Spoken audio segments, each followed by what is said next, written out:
So you want to figure out a way to make your boring old hedge look tropical? Well, I got you. My name's Bryce, and I like to make things look good. In today's video, we're going to figure out a way to make a hedge look tropical and intentional. You're either looking to install a hedge or you already have one in place and you just want to figure out a way to spice it up a little bit. In Florida, there's a few hedges that are pretty common and rinse and repeated for the most part. Those hedges include Colusia, Podocarpus, and Viburnum. Now there's pluses and minuses to all three of those. Colusia is definitely the most used out of all of those three. Reason being, it's a good buffer. It does its job very, very well. And it grows like crazy, so you can definitely manipulate the height if you would like to. Now Podocarpus also does the job, and it's a little bit more cold tolerant. So for those people up in Orlando, I highly suggest going with Podocarpus. The only problem is it's definitely a slower grower. It tends to take a little bit longer to get as dense and the same height as the Colusia, but it will eventually. And most of the time, if you're looking for that nice density, you're gonna have to train it properly. So it does take a little bit extra care in order to make it do what you want it to do. Now for the third option, Viburnum. Now, like I say, Viburnum is like a good mixture between the two. Viburnum can even last into zones 8B, believe it or not. So it's really cold hardy. So if your Colusia took a pretty big hit this past cold snap and you're not really the biggest fan of Podocarpus, Viburnum is definitely the way to go. Now it does grow slightly faster than Colusia. Colusia on average is like 1 to 2 feet a year. Viburnum can go 3 to 4, believe it or not. Now that you know the general information or you already have one, now it's time to build in front of that. So let's jump right into this. All right, for this example, I literally just got off of Google, so we're gonna use this for today. It looks like it's somebody's backyard that has a pretty established Colusia hedge, probably around 5 feet tall, maybe 6. Looks like they're trying to block those houses behind there. So this Colusia hedge is already thick and nice and dense right here. Our first step is to create the green screen, what we're gonna see behind everything.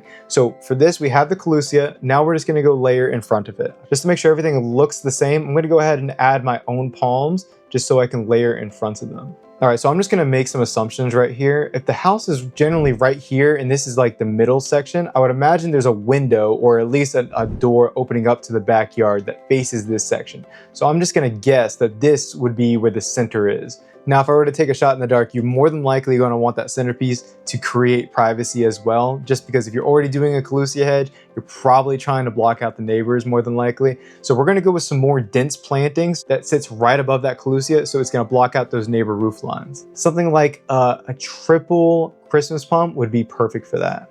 This Christmas palm is not going to have the same growth cycles as these foxtails. These foxtails will get a little bit higher than this, so it's going to have a nice swoop down effect. The next thing I want to do is pick my accents. One of my favorite accents to use with Colusia is a false agave. I don't know, something about it just makes it look good. So I'm going to put that on either side.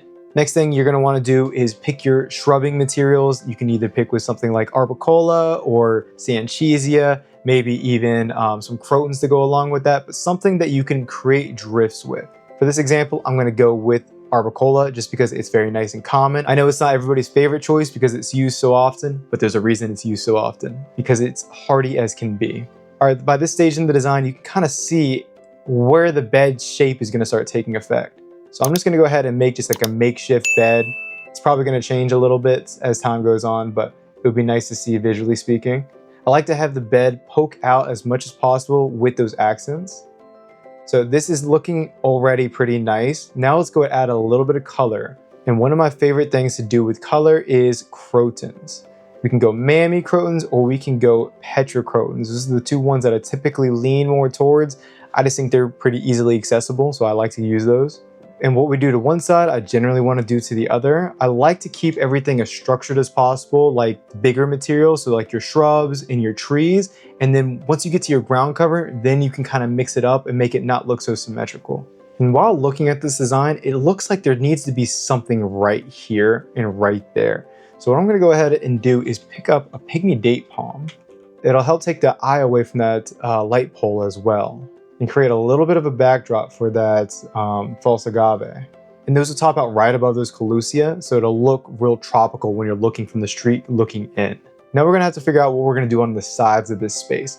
Generally speaking, I'd like to use more of my anchor palms on the sides. But for this image, we're using the palms that were already selected and put there. So we're gonna go with the next best thing and add a little bit of height on those corners. Something like the Brazilian red cloak is gonna work perfectly for that. And it's not gonna get lost away in that corner.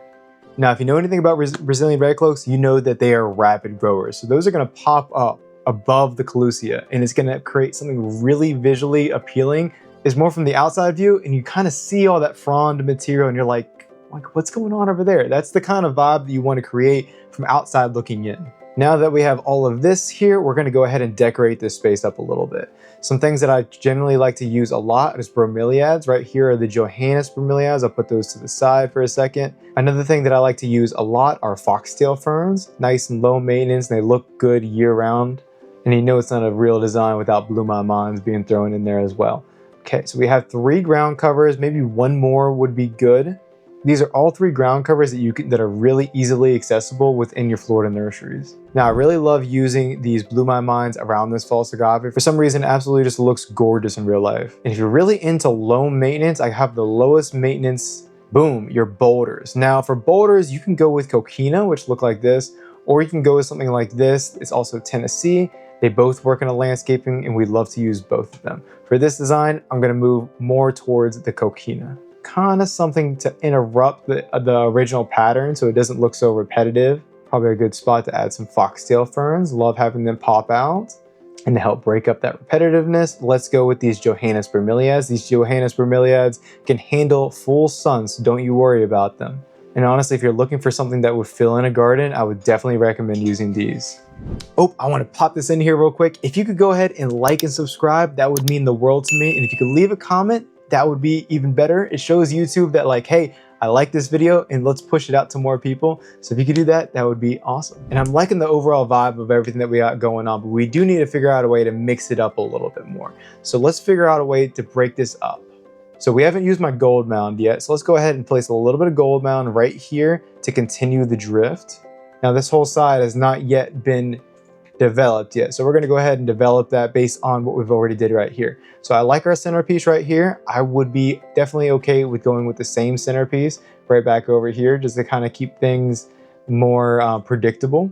Now, since this is technically the side yard, you can mix it up. You don't need to go with the same type of material. One thing I do recommend is if you do something on this side, do it to the opposite side as well. Since this right here isn't a reflection of this, I see no problem in going with something a little bit different. So if you wanted to go with something like kind of hibiscus right here, or possibly something like a statement feature like this cold coconut right here, you can even go with something with like a bottle palm. All 3 of these are going to get the job done perfectly. But just for the video's sake, I'm going to go ahead and stick with my Christmas palm. Now, the first thing I'm going to want to do is find some ways to reflect what's going on over here. And the main thing is the accents. So I'm going to figure out a way to incorporate this false agave. I don't think that I want to necessarily go another one here, another one there, but one right in front of it would look beautiful and help tie everything in together. Let's go ahead and add some mammy crotons right here for some color. Now, I know this is a little bit late to introduce something new into the design, but I think something like a lady palm in this corner would look absolutely beautiful. It's generally going to be a little bit smaller than these Brazilian red cloaks, so you're still going to have a nice tear down effect. I think it would be nice to have something other than the arbicola right here.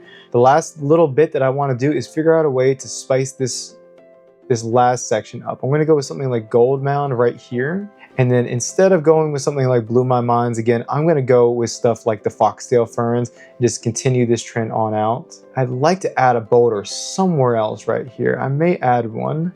And just like that, we're pretty much finished. I don't think that there's anything else that I would like to touch on this design.